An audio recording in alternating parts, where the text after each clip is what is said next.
Hello नमस्कार, जय हिंद, राधे राधे। दोस्तों, UP police, UP SI, constable, jail warden, PSC और उन सभी परीक्षाओं में जिसमें मूल विधि, पुलिस प्रशासन व्यवस्था, मानसिक अभिरुचि ये टॉपिक पूछा जाता है, तो उन सभी परीक्षाओं के लिए हमारे YouTube चैनल के द्वारा आप सभी को शाम 8 बजे या 9 बजे ये दो समय है हमारे, जिसमें हम मूल विधि की क्लास, पुलिस प्रशासन व्यवस्था, मानसिक अभिरुचि की क्लास को आप लोगों को प्रोवाइड करते हैं। ये जो क्लास रहती है इसमें हम टॉप मोस्ट 20 क्वेश्चन, 15 क्वेश्चन या इससे ज्यादा क्वेश्चन लेकर आते हैं, जिससे आप लोग धीरे धीरे इस टॉपिक में अपना इंटरेस्ट बनाओ, इस टॉपिक को अपना मोटिवेशन बनाओ, ताकि एग्जाम में जब आप लोग बैठें तो ये टॉपिक आपको परेशान नहीं करे, बल्कि ये टॉपिक आपका मोटिवेशन होगा, तो ये आपको फुल मार्क्स दिलाएगा। जैसे कि कांस्टेबल की बात कर लेता हूं, पुलिस में, पुलिस कांस्टेबल यूपी पुलिस, तो इसमें लगभग 14 सवाल आते हैं यहाँ से, तो 14 दूना 28 नंबर का यहाँ से मैटर आपको देखने के लिए मिलेगा। तो आप लोग, हमारे यूट्यूब चैनल पर प्लेलिस्ट बनी हुई है मानसिक अभिरुचि के नाम से, उसमें कई सारी क्लासेस मैंने कवर कराई हैं, जिसमें 15 क्वेश्चन, किसी में 50 क्वेश्चन, किसी में 30 क्वेश्चन, इसी प्रकार से मैंने आप लोगों को कवर कराया है। और इसी प्रकार मैं डेली आप लोगों को एक क्लास शाम के समय जरूर देता हूं, तो आप लोग इसी प्रकार फ्री ऑफ कॉस्ट अपनी तैयारी को मजबूत और अच्छे से करने के लिए हमारे यूट्यूब चैनल को सब्सक्राइब कर लें और शाम की क्लास बिल्कुल लेना ना भूलें। इसके साथ मैं आपको जीके और हिंदी की क्लासेस भी प्रोवाइड करता हूं, वो भी आप लोग देख सकते हैं। संपूर्ण हिंदी पढ़ा रखी है यूट्यूब चैनल पे, है ना, अच्छे नोट्स के माध्यम से पढ़ा रखी है, तो वो भी अपने यूज में आप लोग रखें। आप लोग यूट्यूब पे सर्च कर सकते हैं या आप लोग प्लेलिस्ट के माध्यम से भी वो मतलब देख सकते हैं। तो आज फिर से आपके लिए एक बेहतरीन क्लास मैं प्रोवाइड करने वाला हूं। चलिए चलते हैं मोबाइल की स्क्रीन पर और आज की क्लास को कवर करते हैं। आज की क्लास का पहला सवाल देखिए, सवाल नंबर 36 है, दंड प्रक्रिया संहिता की धारा 2 के सी या 2 का हिंदी में आप लोग ग भी कह सकते हो, सी का मतलब आप लोग भाग 3 भी कह सकते हो, इस प्रकार से। तो दंड प्रक्रिया संहिता की धारा 2 के सी के अनुसार निम्नलिखित में से किसको परिभाषित किया गया है? जमानतीय अपराध को, गैर जमानती अपराध को, संज्ञेय अपराध को या फिर असंज्ञेय अपराध को। इंपॉर्टेंट क्वेश्चन कर लेना इसे। धारा 2 कुल मिला के कितनी धाराएं हैं? 511 धाराएं हैं, 23 अध्याय में वर्णित हैं आईपीसी में, यानी इंडियन पीनल कोड, भारतीय दंड प्रक्रिया संहिता। तो देखिए, दंड प्रक्रिया संहिता धारा 2 के सी में 3 नंबर में संज्ञेय अपराध को डिफाइन किया गया है, परिभाषित किया गया है, याद रख लेना, क्वेश्चन इंपॉर्टेंट है। आगे बढ़ते सवाल नंबर 37 की तरफ। दंड प्रक्रिया संहिता की धारा 2 के एच, 2 का एच या आप लोगों को 2 का जय लिखा हुआ मिलेगा, है ना। अंग्रेजी में 2 का एच रहेगा, हिंदी में 2 का जय भाग रहेगा।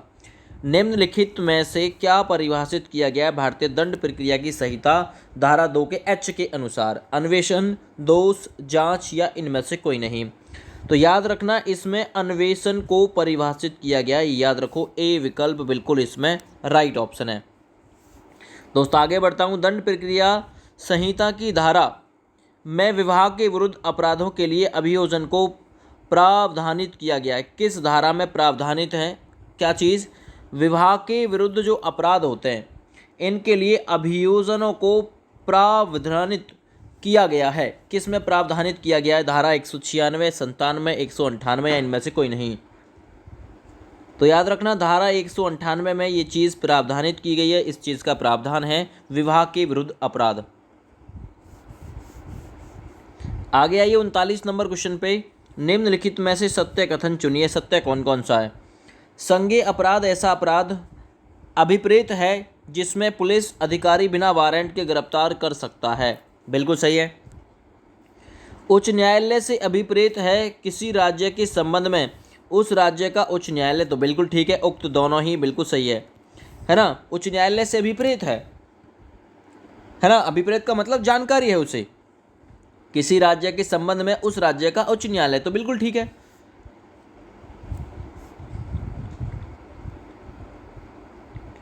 चालीस नंबर सवाल करिए भाई। दंड प्रक्रिया संहिता की किस धारा में यह प्रावधानित किया गया है कि उत्तर प्रदेश पुलिस, उत्तर प्रदेश छोड़िए, पुलिस अधिकारी के अन्वेषण के दौरान कोई कथन यदि लेखबद्ध किया जाता है तो वह कथन करने वाले व्यक्ति द्वारा हस्ताक्षरित नहीं किया जाएगा। तो किस धारा में ये प्रावधानित है? धारा 162, 161, 163 या 164? सवाल नंबर 40 के लिए सही आंसर है धारा 162, ऑप्शन नंबर बी। ध्यान से क्वेश्चन समझिए।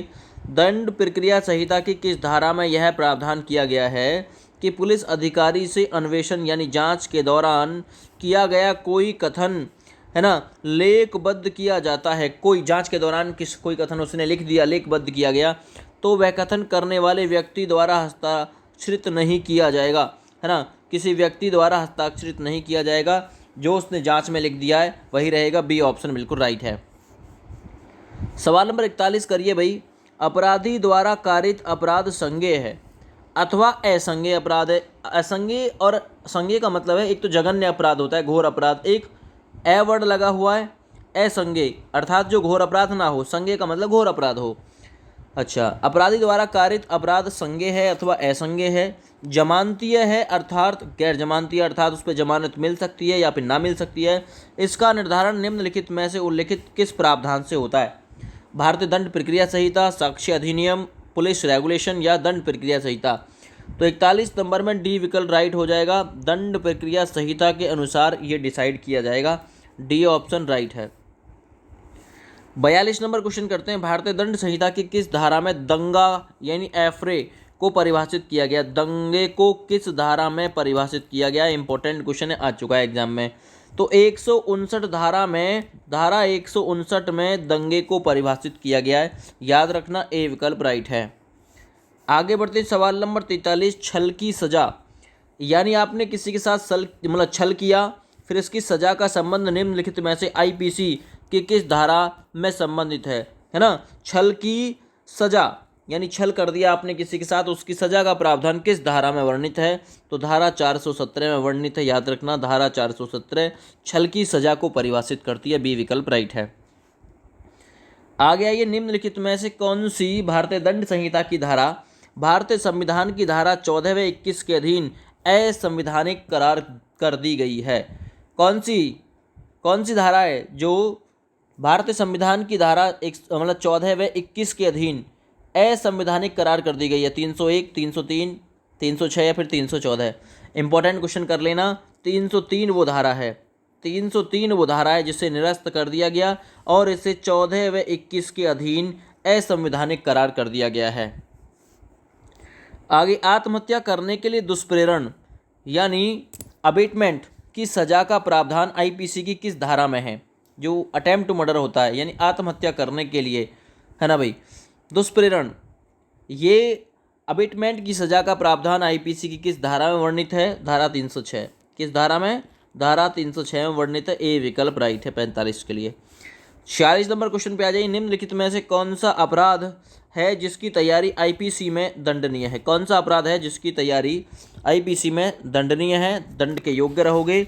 यदि भारत सरकार के विरुद्ध युद्ध छेड़ोगे तो ये दंड का काम करा है आपने, इसलिए दंड के प्रतिभागी बनोगे। सी विकल्प राइट है। आईपीसी की किस धारा में विधि विरुद्ध जमाव यानी कानून के विरुद्ध जमाव को परिभाषित किया गया है? ठीक है भैया, यानी अनलॉफुल असेंबली। आईपीसी की किस धारा में विधि विरुद्ध जमाव को परिभाषित किया गया? धारा 141, धारा 141 कहते हैं ना भाई, धारा 141, ये विधि विरुद्ध जमाव, इसको परिभाषित किया गया, याद रखो। धारा 144 में भी आता है इससे संबंधित मामला। आगे बढ़ते हैं। आईपीसी की धारा 320 में गहरी चोट में कितने प्रकार की चोटों को सम्मिलित किया गया? ऑलरेडी आ चुका है ये क्वेश्चन।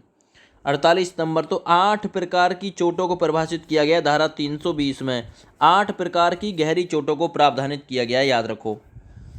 आगे बढ़ते हैं 49 नंबर क्वेश्चन पे। निम्नलिखित में से किसका संबंध आत्मरक्षा के अधिकार से है? आत्मरक्षा कर सकते हैं तो कौन सा वाद है जिसमें आपके ऊपर कोई हमला करता है तो आप उसके हमले का जवाब दे सकते हैं आत्मरक्षा के लिए? तो वो जयदेव बनाम स्टेट है। जयदेव बनाम स्टेट वो वाद है जिसमें आत्मरक्षा से संबंध दिया गया है, आत्मरक्षा से संबंधित अधिकार। 50वां नंबर क्वेश्चन देखिए। दंड प्रक्रिया संहिता की किस धारा में आर्म्ड फोर्सेस सदस्य, जो सेना के सदस्य होते हैं, इनकी गिरफ्तारी से संरक्षण का प्रावधान किया गया, यानी कि गिरफ्तारी नहीं हो सकती इनकी, है ना, इससे संरक्षण का प्रावधान किया गया है। तो धारा कौन सी है? धारा 45 में आर्म्ड फोर्सेस सदस्यों को गिरफ्तारी से संरक्षण का प्रावधान किया गया है। तो आज के 15 बहुमूल्य सवाल यही थे। कल फिर से आपके लिए 15 से 20 सवाल लेकर आऊँगा। तब तक के लिए जय हिंद।